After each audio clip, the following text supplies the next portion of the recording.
Ok, pues estamos en el capítulo 27 ya de Números y cada vez vemos la tierra prometida más cerca para los israelitas.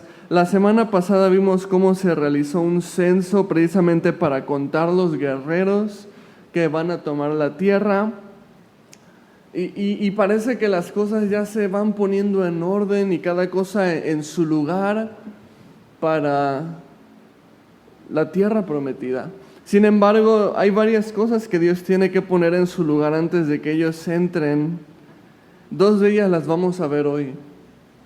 Una parte es la legislación con respecto a la herencia, ¿verdad? Porque vamos a ver que hay un caso especial que Dios tiene que tratar y tiene que legislar, o sea, tiene que hacer una ley con respecto a este caso que no se había visto anteriormente en cuanto a la herencia.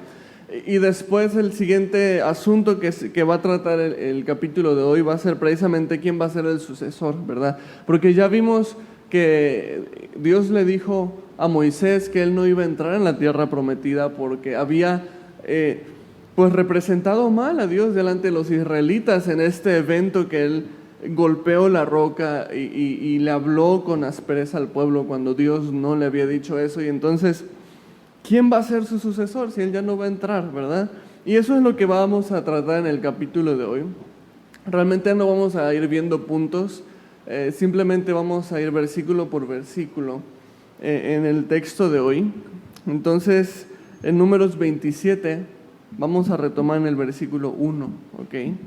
Y fíjate cómo empieza este capítulo y esta situación. Dice, vinieron las hijas de Zelofehad, hijo de Efer, hijo de Galad, hijo de Maquir, hijo de Manasés, de las familias de Manasés, hijo de José, los nombres de las cuales eran Maala, Noa, Ogla, Milca y Tirsa. Y la semana pasada, mientras que íbamos estudiando el censo, ¿te acuerdas? Y este censo era de los hombres que iban a ir a la guerra, nos captó la atención específicamente que dentro de este censo de guerreros había 5 mujeres censadas junto con estos varones, y eso nos llamaba la atención del capítulo anterior, y les dije que hoy íbamos a ver esto en este capítulo. ¿Por qué estaban estas 5 mujeres siendo censadas junto con los hombres de guerra? Bueno, pues mira cómo dice el versículo 2 al 4, dice, y se presentaron delante de Moisés y delante del sacerdote Eleazar y delante de los príncipes y de toda la congregación a la puerta del tabernáculo de reunión, y dijeron, nuestro padre murió en el desierto, y él no estuvo en la campaña de los que se juntaron contra Jehová en el grupo de Coré, sino que en su propio pecado murió, y no tuvo hijos. ¿Por qué será quitado el nombre de nuestro padre de entre su familia? Por no haber tenido hijo. Danos heredad entre los hermanos de nuestro padre.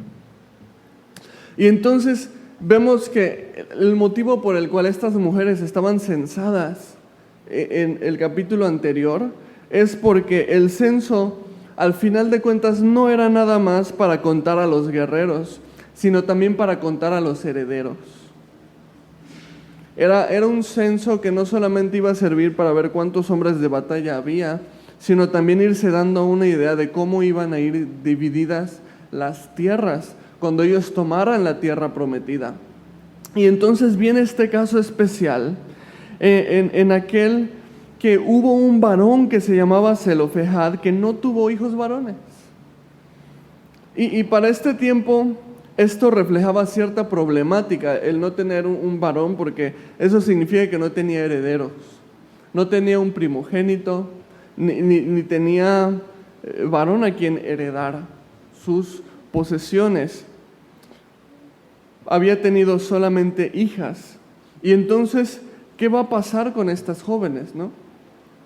Y la cuestión no era tanto sobre la provisión para ellas, porque al final de cuentas, ellas no se iban a quedar desamparadas, porque era la costumbre que las mujeres se casaran y el esposo era el que iba a proveer para estas mujeres una tierra, un lugar donde vivir, una heredad. Y entonces la cuestión no era tanto de la provisión para ellas, porque aun si no se casaban, entonces el familiar más cercano de ellas iba a tener que redimirlas y a tomarlas para no desampararlas y para mantenerlas. Entonces la mujer no iba a quedar desamparada mientras tuviera algún familiar, aunque no estuviera casada. Pero entonces la cuestión es más bien que ellas estaban preocupadas porque el nombre de su padre fuera quitado de la familia. Porque este varón, al no tener hijos varones, no iba a poder pasar su legado. Lo vemos hoy en día todavía de alguna manera con el apellido, ¿no? El hijo varón es el que va a continuar con el apellido de la familia. Digo, hoy en día ya vas al registro civil y te preguntan qué apellido quieres que vaya primero. Ya no es realmente un problema, ¿no? O sea, ahí en el registro civil ya puedes ponerle el apellido materno antes, ya te dan esa opción. Pero lo que se acostumbra es que lleven el apellido paterno primero, después el materno, y entonces el varón va continuando con el apellido. Entonces era algo similar aquí en Israel. Y estas mujeres, estas hijas estaban preocupadas de que su padre difunto ya no iba a tener su nombre dentro de la heredad, ¿no? Y entonces ellas tienen una petición. ¿Y cuál es esta petición? Que la heredad que les correspondiera a su padre se las dieran a ellas. Al final de cuentas, era por un buen motivo esta petición, ¿no? Pero aún así, era algo que no había una legislación para eso. No había un antecedente que Moisés dijera, bueno, esto sí ha pasado anteriormente, sí, vamos a hacerlo. O, no, esto nunca había pasado. O más bien, esto ya había pasado y no se va a hacer. Sino que es el primer caso en el que una mujer pide la heredad de su padre. Y era una petición bastante atrevida para una mujer en esa época. Pero ¿sabes algo? Dios desea que sus hijos tengan la suficiente fe en Él como para pedir más allá de las barreras existentes. Porque sin duda el hecho de ser mujer y hacer esa petición para esa época, eso era un atrevimiento. Eso era una barrera, o sea, no se acostumbraba a eso. Sin embargo, hay cosas que vale la pena llevar delante de Dios en una oración de atrevimiento. Por ejemplo, una cosa que hoy en día no existe en Jalapa hasta este momento es una escuela cristiana válida ante la SEP. ¿Qué es lo que vemos? Que tienen que tomar un programa, pero que no está validado y hasta el final tienes que presentar un examen y pagar y no sé qué, y se hace todo un relajo para tener validez, ¿no? Y entonces la mayoría dicen, pues es que no se puede. O sea, es una escuela de educación cristiana, pues no te lo va a aceptar la SEP como válido delante de ellos. Pero adivina qué estamos orando, ¿no? ¿Y lo va a proveer Dios? Yo creo que sí. Yo estoy seguro de que lo va a proveer Dios. Y habrá un tiempo indicado y momento indicado en el que Dios nos empezará a mover en esa dirección, pero por el momento tenemos que hacer una oración atrevida. Una oración de decir, Dios, esto, la gente aquí dice que no es posible, pero me voy a atrever a orarlo porque yo sé que tú eres el Dios de lo imposible. Y vamos a hacerlo. Porque esto es parte del anhelo que Dios puso en nuestro corazón cuando llegamos aquí a Jalapa. Un lugar de educación y discipulado cristiano que sea fuerte, llevado desde un kinder hasta la preparatoria, hasta universidades, tanto para aquellos que desean ser profesionistas firmes en su fe, como para aquellos que desean ser pastores o misioneros enviados a todo el mundo. Y es un anhelo que Dios puso específicamente aquí para Jalapa. ¿Es ambicioso? Sí, pero por las razones correctas, teniendo el corazón en el lugar correcto. ¿Dios lo va a hacer? No me cabe ninguna duda que Dios lo va a hacer. Y a veces tenemos que llevar peticiones delante de Dios en mero atrevimiento, pero con el corazón en el lugar correcto, porque debe ser para glorificar y honrar el nombre del Señor Jesús. Y créeme que hay cosas que vale la pena que tú lleves delante de Dios en una oración atrevida. Y entonces vemos a estas mujeres en números haciendo una petición totalmente atrevida. No había antecedentes de esto. Ellas, como mujeres, para la época no estaban en posición de pedir esto. Pero al final de cuentas, sus corazones estaban en el lugar correcto, porque no era para gloria de ellas, sino para honra de su difunto padre. Y entonces dice el versículo 5, y Moisés llevó su causa delante de Jehová. Y me encanta Moisés. Por supuesto que Moisés no podía tomar la decisión por sí mismo, ¿verdad? Moisés no sabía realmente cuál sería la voluntad de Dios al respecto. Y entonces toma la mejor decisión que puede haber en esos casos. Moisés lleva esta causa delante de Dios. Y sabes, es algo que necesitamos aprender. No precipitarnos, sino saber darle tiempo o dejar tiempo a la oración. Darle tiempo a la oración. Porque la respuesta más segura e inmediata de Moisés era no. No tienes ese derecho. Como mujer no tienes ese derecho. Y era la cultura de la época. Pero entonces Moisés no se precipita a lo que su lógica le dictaba, sino dice, vamos a llevar este asunto delante de Dios. ¿Y cuántos errores no hemos cometido por no darle tiempo a la oración, verdad? ¿Cuántas malas decisiones no hemos tomado por precipitarnos y no dar tiempo que Dios hable, confirme en oración o niegue la petición en oración? Y por supuesto que hay cosas que sabemos que son la voluntad de Dios y simplemente las hacemos, ¿verdad?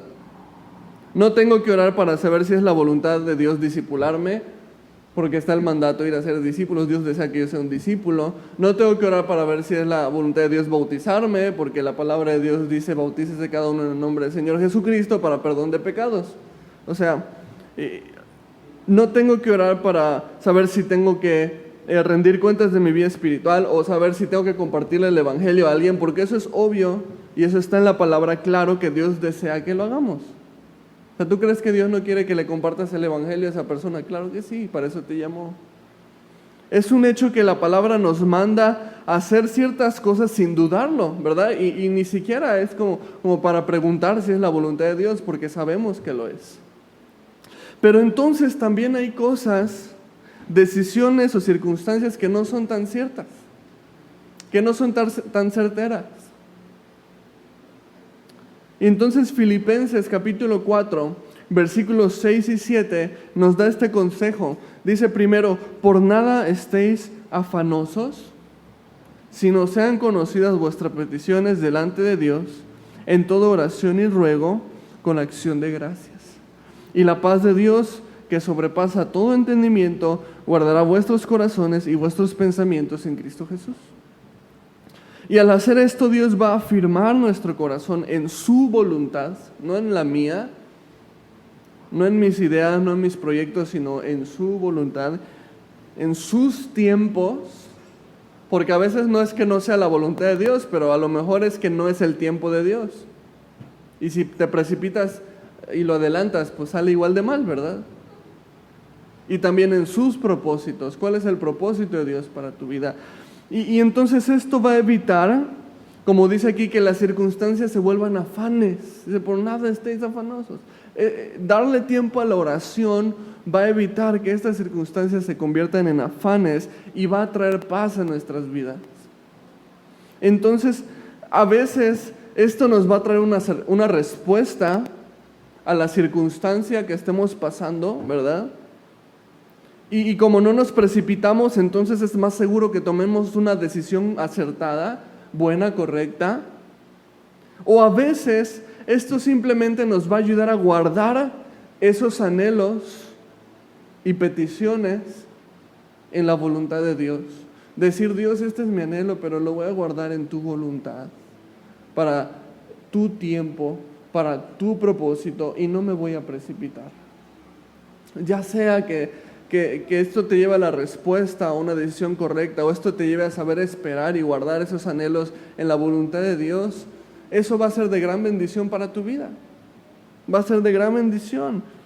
Vas a tener paz en que Dios va a cumplir las cosas de acuerdo a su voluntad, en sus tiempos, y entonces es lo que Moisés hace aquí. Señor, no sé, pero Pero entonces lleva esto delante de Dios. Fíjate el versículo 6 al 11, la respuesta de Dios. Dice, y Jehová respondió a Moisés diciendo, bien dicen las hijas de Zelofehad, les darás la posesión de una heredad entre los hermanos de su padre, y traspasarás la heredad de su padre a ellas. Y a los hijos de Israel hablarás diciendo, cuando alguno muriere sin hijos, traspasaréis su herencia a su hija. Entonces fíjate, no nada más da una respuesta, sino que establece una ley. No solamente vamos a concederle esto a ellas, pero vamos a hacer esto un precedente para el futuro, para que el nombre del padre que no haya tenido hijos varones, pero mujeres, entonces se preserve a través de sus hijas. ¿Te imaginas? Entonces viene aquí a la voluntad de Dios y Dios hace toda una ley, una legislación en cuanto a esto. Dice el versículo 9, si no tuviere hijas daréis su herencia a sus hermanos, y si no tuviera hermanos daréis su herencia a los hermanos de su padre. Y si su padre no tuviera hermanos daréis su herencia a su pariente más cercano de su linaje, y de éste será. Y para los hijos de Israel esto será por estatuto de derecho, como Jehová mandó a Moisés. Y me encanta porque la respuesta más lógica, que era no fue la respuesta de Dios, ¿verdad? A veces nuestro razonamiento no va de acuerdo al razonamiento de Dios, y tenemos que entender esto para que llevemos las cosas en petición, en oración a Dios. Y Dios contesta honestamente lo que menos se hubieran esperado. Sí, dale la herencia a las hijas, y es más, vamos a hacer de esto una ley. Y no solo esto, sino que Dios lo lleva más allá y dice, y si no tuviera hijas, entonces a sus hermanos, si no tuviera hermanos, entonces a su familiar más cercano. Y entonces lleva todo esto aún más allá. Y entonces vemos lo hermoso de llevar las peticiones delante de Dios. Porque Efesios 3, 20 y 21 nos da una promesa. Dice, y aquel que es poderoso para hacer todas las cosas mucho más abundantemente de lo que pedimos o entendemos. Dice, según el poder que actúa en nosotros, a Él sea la gloria en la iglesia, en Cristo Jesús, por todas las edades y por los siglos de los siglos. Amén. Y entonces me encanta porque sí, efectivamente, Dios respondió mucho más abundantemente de lo que Moisés pedía, entendía. Y respondió mucho más abundantemente de lo que estas mujeres pedían. Lo llevó muchísimo más allá. Y Dios muchas veces responde más abundantemente de lo que pedimos o entendemos. Y a veces llevamos peticiones de oración en atrevimiento a Dios, solamente para darnos cuenta que Dios es más atrevido que nosotros. Y termina obrando más abundantemente de lo que pedíamos. Y termina obrando más abundantemente de lo que entendíamos. Me encanta esto de nuestro Dios, que sabe sorprendernos, pero tenemos que aprender a ser personas de oración. Y entonces sí, no era nada común que una mujer fuera heredera directa de su padre. Claro que no, pero Dios dijo, ellas van a recibir herencia. Y me encanta porque no solamente Dios respondió más abundantemente de lo que esperaban, sino que también Dios mostró más su corazón. ¿Por qué? Porque en ese momento el pueblo Israel todavía no sabía que en Cristo el corazón de Dios era que no hubiera ni judío ni griego, ni esclavo ni libre, ni hombre ni mujer, sino que todos fueran hechos uno en Cristo, ¿verdad? Es lo que nos dice el libro de Gálatas. No lo sabían todavía, sin embargo, pues ellos no tenían el libro de Gálatas todavía, por supuesto. Pero sin embargo, al llevar esto en oración, ellos se permiten conocer esta parte de Dios. Que efectivamente ese era el corazón de Dios para las mujeres, que pudieran heredar. Porque más adelante en Cristo ya no va a haber varón ni mujer, o sea, no va a haber una preferencia el uno sobre el otro, o sea, una importancia, sino que ambos son igual de importantes en Cristo. Y entonces ellos no lo sabían, pero entonces Dios empieza a mostrar su corazón en oración. Y a veces esto es lo que va a ser necesario en nuestra vida para que podamos conocer más el corazón de Dios. No solamente orar más, sino aprender a orar por todo. Es una manera hermosa de conocer el corazón de Dios. Y entonces Moisés pudo conocer más el corazón de Dios al llevar esto en oración. Dice versículos 12 al 14. Y Jehová dijo a Moisés: sube a este monte de Abarim y verás la tierra que he dado a los hijos de Israel. Y después que la hayas visto, tú también serás reunido a tu pueblo, como fue reunido tu hermano Aarón, porque fuisteis rebeldes a mi mandato en el desierto de Sin, en la rencilla de la congregación, no santificándome en las aguas a ojos de ellos. Estas son las aguas de la rencilla de Cades, en el desierto de Sin. Y entonces la semana pasada veíamos en el censo ciertas remembranzas que no eran muy bonitas, ¿verdad? Y aquí Dios le tiene que hacer una de esas remembranzas también a Moisés. Moisés también se llevó la suya. Y entonces Dios le recuerda a Moisés, dentro de todo esto, acuérdate que tú no vas a entrar en la tierra. Acuérdate que tú fuiste rebelde a mí, le dice Dios. Que tú no me santificaste delante de los ojos del pueblo, o sea, me representaste mal y no vas a entrar. Y entonces Dios empieza ahora a preparar el corazón de Moisés, porque también el tiempo de su partida está cerca. Y al igual que Aarón, Dios ya sabía cuándo iba a ser el tiempo de Moisés para fallecer, para morir. Y entonces le dice: dentro de poco tiempo vas a subir al monte y vas a ver la tierra prometida, y ahí vas a quedar, y ahí vas a fallecer. Y es importante recordar que Dios sabe cuándo va a ser el tiempo de la partida de cada uno de nosotros, ¿verdad? Eso es algo que nos damos cuenta perfectamente. Lo vimos con Aarón, sabía cuándo era su tiempo. Lo vimos con Moisés ahora. Dios sabe exactamente el día, la hora en el que Moisés iba a dejar de respirar, iba a fallecer. El libro de Job nos enseña esto.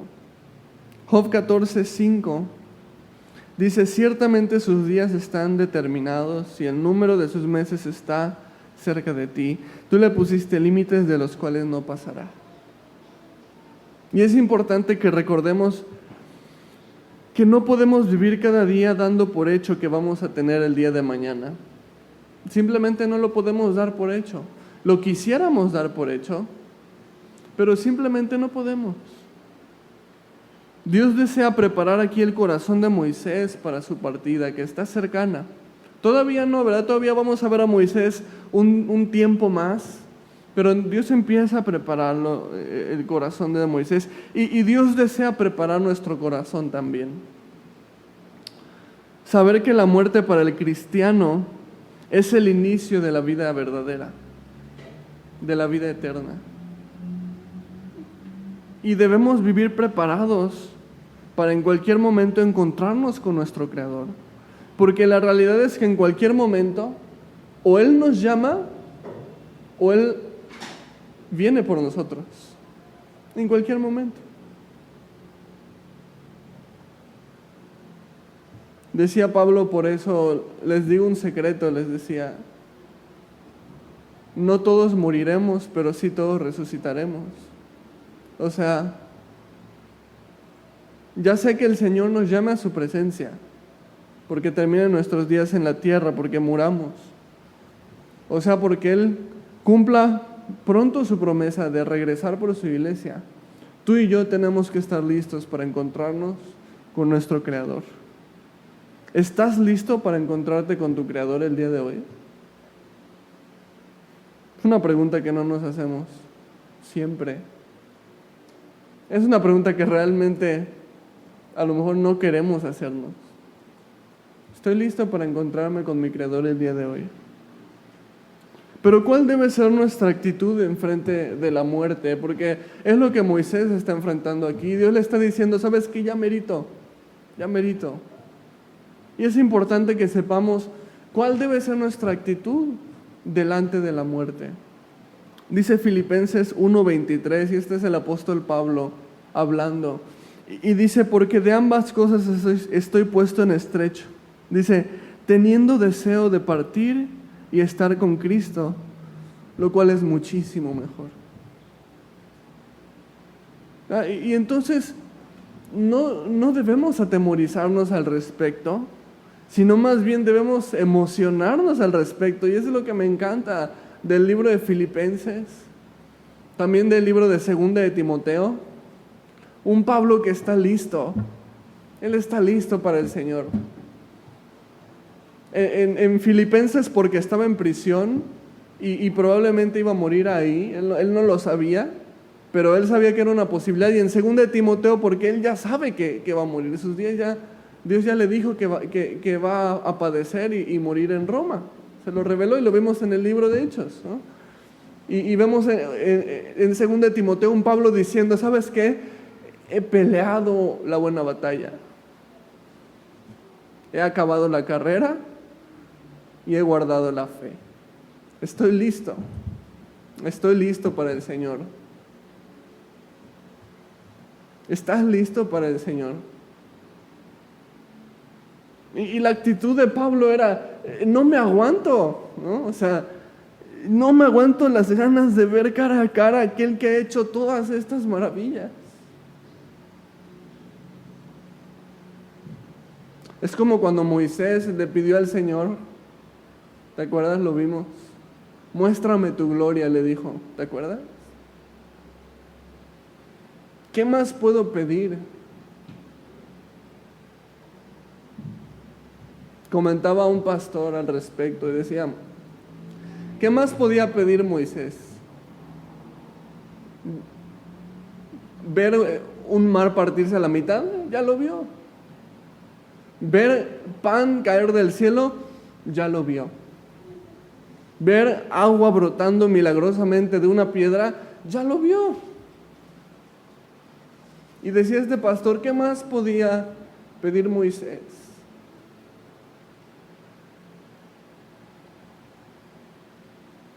Ya no quiero ver más maravillas, no quiero ver más bendiciones, no quiero ver más milagros. Te quiero ver a ti, Señor.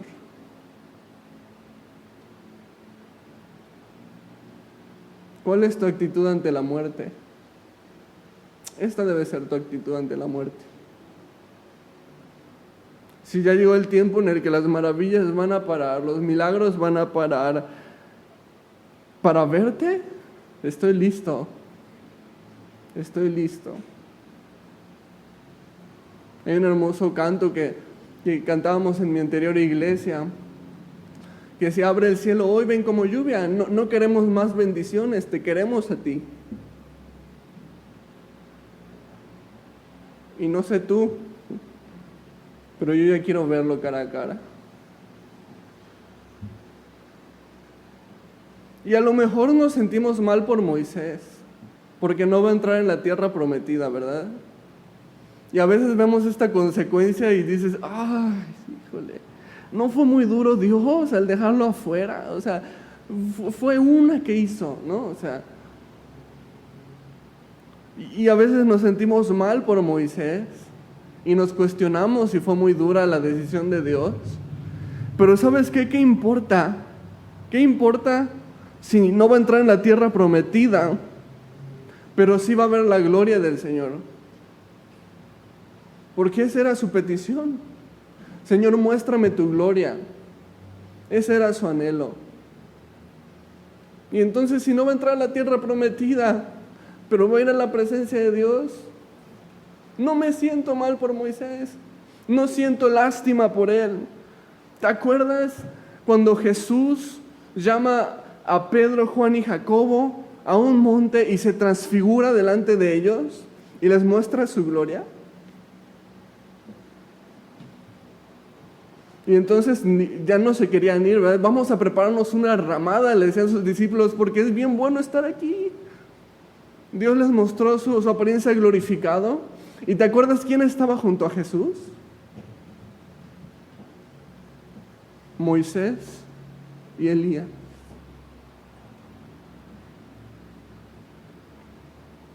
¿Y qué había pedido Moisés? Muéstrame tu gloria, Señor. No me siento mal por Moisés. No le tengo lástima, al contrario, hasta me siento un poquito celoso de él. No es pobrecito, Dios cumplió el anhelo de su corazón. Y entonces Dios empieza a preparar aquí el corazón de Moisés, porque se acerca el tiempo de su partida. Dice versículos 15 al 17. Entonces respondió Moisés a Jehová, diciendo: ponga Jehová, Dios de los espíritus de toda carne, un varón sobre la congregación, que salga delante de ellos y que entre delante de ellos, que los saque y los introduzca, para que la congregación de Jehová no sea como ovejas sin pastor. Y entonces Moisés ni siquiera se veía tan preocupado, ¿verdad? Porque no va a entrar en la tierra. Sino más bien su preocupación entonces es que el pueblo no se quede como ovejas sin pastor. Y ya sé que hablamos de esto apenas el domingo, ¿verdad? Pero Dios no desea que seamos ovejas sin pastor. Jesús es nuestro buen pastor y nuestro buen pastor nos ha puesto en un rebaño. Y sin temor a ser repetitivo, porque también Pablo decía en sus cartas, no me canso de repetirles las mismas cosas, así que ni modo, yo igual no me canso de repetirles las mismas cosas. Sin temor a ser repetitivo, te voy a decir que no es la voluntad de Dios que estés aislado de la iglesia, sino que seas parte del cuerpo, que te discipules, que tengas compañerismo, que ores por otras personas, que tengas personas orando por ti.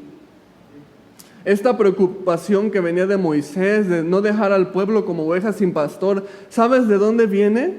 Del corazón mismo del Señor Jesús. Dice en Mateo 9:36, dice que Jesús dice, y al ver las multitudes tuvo compasión de ellas, porque estaban desamparadas y dispersas, dice, como ovejas que no tenían pastor. O sea, Moisés tiene una sana preocupación porque el pueblo de Israel no se quede como ovejas sin pastor. Jesús también tuvo esa preocupación y compasión por esas personas que veía como ovejas sin pastor. Y créeme que yo me preocupo por las personas que vienen a nuestra iglesia, pero aún así andan como ovejas sin pastor.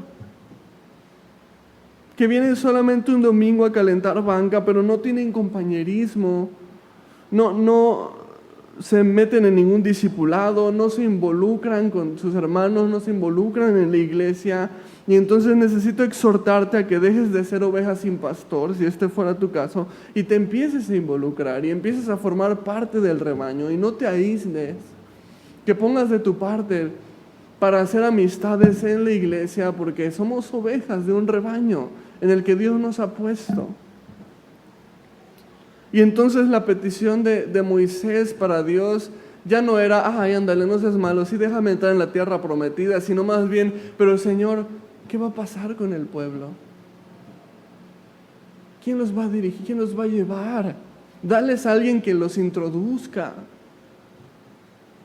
Versículo 18 al 21, por supuesto, Dios le responde. Dice, y Jehová dijo a Moisés, toma a Josué, hijo de Nun, varón en el cual hay espíritu, y pondrás tu mano sobre él, y lo pondrás delante del sacerdote Eleazar, y delante de toda la congregación, y le darás el cargo en presencia de ellos.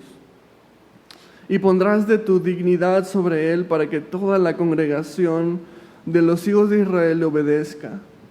Él se pondrá delante del sacerdote Eleazar y le consultará por el juicio de Urim delante de Jehová. Por el dicho de él saldrán y por el dicho de él entrarán. Él y todos los hijos de Israel con él y toda la congregación. Y vemos que entonces tampoco era la voluntad de Dios que el pueblo se quedara como ovejas sin pastor. Y entonces Dios escoge a Josué. Hace algunas semanas veíamos con la muerte de Aarón, también vimos que María no iba a entrar, María la hermana de Moisés, no iba a poder entrar. Y hacíamos la pregunta, ¿quién va a poder llevarlos a la tierra prometida? ¿Te acuerdas? Y decíamos, María la profeta, no, los profetas no nos llevan a la tierra prometida.